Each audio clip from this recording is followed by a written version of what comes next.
Welcome once again, ladies and gentlemen, boys and girls, to Mysteries from Beyond the Other Dominion. I'm your host, Dr. Franklin Ruehl. Now, Coneheads in Ancient Egypt.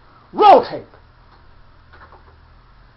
For new evidence concerning coneheads in ancient Egypt. Now, I've told you before, we had this great photo taken by the Spirit rover on Mars in the Bonneville crater. Now, I want to stress this is about the size of an actual human head, whereas the 1976 celebrated face of Mars, about 2/3 of a mile from ear to ear, 1 mile from crown to chin. This is about the size of a human head. Let me rotate it 90 degrees, and you can see that it seems to have a cone-headed configuration. And some ufologists have argued that ancient cone-headed Martians actually established a bivouac in Egypt and established the Egyptian civilization, including the Sphinx and the pyramids. They base this on the idea, first of all, we have Osiris, the god of the underworld, always depicted as having a cone-headed headpiece. Then we fast forward to about 3000 BC, and we have Menes, the very first man to unite Upper and Lower Egypt. Again, always depicted as having a cone-headed headpiece. Fast forward to 1397 BC, and Nefertiti, the queen of the Nile, the most beautiful woman of ancient Egypt, always depicted as having a cone-headed headpiece. And she had 6 daughters.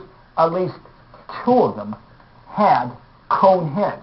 Now, the idea is that perhaps Osiris was an actual cone-headed Martian, that Menes and Nefertiti and others were halflings, half Martian, half human through intermarriage, and that the daughters of Nefertiti had normal heads, but had boards placed on them at birth to impart a cone-headed configuration, which is actually called Dolichceltheus, so that they would honor the ancient cone-headed ancestors.